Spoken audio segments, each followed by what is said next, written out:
बड़ी जानकारी, भोपाल में आयकर विभाग की कार्रवाई जारी है। साइंस हाउस ग्रुप के ठिकानों पर रेड जारी है। लगातार तीसरे दिन आईटी की छापेमारी जारी है। भोपाल के गौतम नगर लाल घाटी में छापेमारी की गई है। साइंस हाउस संचालक जितेंद्र तिवारी के घर पर रेड, कारोबारी राजेश गुप्ता के ठिकानों पर भी छापेमारी लगातार जारी है। देखिए, ये तीसरा दिन है और तीसरे दिन भी आईटी विभाग की ये कार्रवाई जारी है। साइंस हाउस ग्रुप के कई ठिकानों पर रेड मारी गई है और लगातार कई दस्तावेज भी वहां से बरामद किए जा रहे हैं। आईटी विभाग की आज भी कार्रवाई भोपाल में देखने को मिल रही है। भोपाल के गौतम नगर लाल घाटी में छापेमारी जारी है। साइंस हाउस संचालक जितेंद्र तिवारी के घर में भी रेड देखिए आईटी विभाग ने मारी है और साथ ही कारोबारी राजेश गुप्ता के ठिकानों पर भी छापेमारी जारी है। आयकर विभाग की छापेमारी में बड़ा खुलासा हुआ है। आईटी रेड पे 100 करोड़ की टैक्स चोरी का खुलासा हुआ है। राजेश गुप्ता के यहाँ 100 करोड़ के दस्तावेज मिले हैं। बोगस बिलिंग में भारी मात्रा में दस्तावेज बरामद किए गए हैं। 12 लाख रुपए कैश और एक लॉकर भी मिला है। लॉकर को आयकर विभाग की टीम ने जब्त कर लिया है। राजेश गुप्ता के विदेशी लिंक में युगांडा में इन्वेस्टमेंट के कागजात भी सामने आए हैं। राजेश गुप्ता के रियल एस्टेट में निवेश के सबूत भी मिले हैं। आईटी को साइंस हाउस में मिला है 2 crore cash. Science house group के यहां रेड में करोड़ों की टैक्स चोरी का पता चला है। भोपाल में 3 दिन से आयकर विभाग की कार्रवाई जारी है।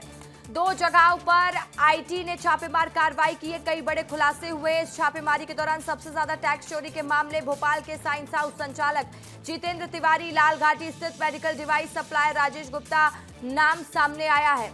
मिली जानकारी के मुताबिक इनकम टैक्स की टीम ने छापेमारी के दौरान 2 करोड़ से ज्यादा की नकदी बरामद की है और इसके अलावा बोगस बिलिंग के भारी मात्रा में दस्तावेज भी आईटी टीम के हाथ लगे हैं। लाल घाटी स्थित medical device supplier Rajesh Gupta के ठिकानों पर छापेमारी के दौरान 100 करोड़ से अधिक के बोगस बिलिंग के दस्तावेज मिले हैं। इसके अलावा राजेश गुप्ता के ठिकानों पर 12 लाख रुपए कैश हाथ लगा है। आपको बता दें कि एक लॉकर भी मिला है, जिसे सीज करने के बाद आज पर लॉकर को खोला जाएगा। वहीं राजेश गुप्ता के विदेशी लिंक में युगांडा में इन्वेस्टमेंट के अहम सबूत हाथ लगे हैं। साथ ही रियल एस्टेट में निवेश से जुड़े कागज भी बरामद किए गए। आयकर विभाग की पूरी कार्रवाई बोगस बिलिंग रैकेट का पर्दाफाश करने को लेकर चल रही है और इसमें रूट सिस्टम के जरिए दूसरे राज्यों और देशों से कम कीमत पर मेडिकल डिवाइस मंगवाकर अपने फायदे के लिए मोटी कीमत तय कर सप्लाई किया जा रहा था। तो देखिए, आपको इस पूरे कार्रवाई की 6 अलग-अलग तस्वीरें दिखा रहे हैं। 3 दिन हो गया इस कार्रवाई को शुरू हुए। देखिए, 2 सितंबर को जब कार्रवाई शुरू हुई थी, जितेंद्र तिवारी के घर, राजेश गुप्ता के घर छापेमार कार्रवाई शुरू हुई। 3 सितंबर को भी ये कार्रवाई जारी रही और देखिए आईटी की ये छापेमारी कार्रवाई आज 4 सितंबर को भी जारी है। विवेक पांडे मेरे सहयोगी ने जायजा लिया है, देख लीजिए। पार्टनर शैलेंद्र तिवारी के घर में इनकम टैक्स की कार्रवाई का तीसरा दिन है। तीसरा दिन भी इनकम टैक्स की कार्रवाई चल रही है।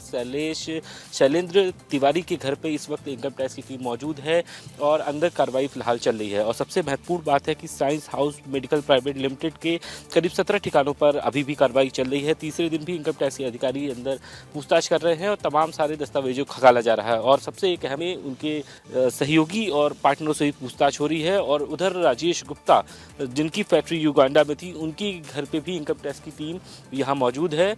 और सबसे एक महत्वपूर्ण बात है कि मध्य प्रदेश के अलावा दूसरे राज्यों में भी ये पूरी कंपनी काम करती थी और हाल में ही पिछले दिनों बिहार में भी इन्हें ठेका मिला था। और हर साल कंपनी पर ये आरोप है कि सरकार से 25% अधिक जांचों के नाम पर भुगतान किया जाता था और करीब 300 करोड़ रुपए पिछले 5 सालों में लिया गया है। और इस साल भी साइंस हाउस कंपनी को 1 साल का एक्सटेंशन दिया गया है। फिलहाल आईटी रेड अभी जारी है, लेकिन देखना दिलचस्प होगा कि आखिर इस आईटी रेड में कितने करोड़ रुपए के खुलासे और लेन देन का जिक्र होता है, क्योंकि एक पूर्व आईएएस का भी नाम इसमें शामिल हो आ रहा है। तो ऐसे में ये देखना दिलचस्प रहेगा कि इनकम टैक्स को यहाँ से कितने टैक्स चोरी की रकम मिलती है और इन पर आगे क्या एक्शन लिया जाता है। करुण जमशेद के साथ विवेक पांडे, विस्तार न्यूज़ भोपाल।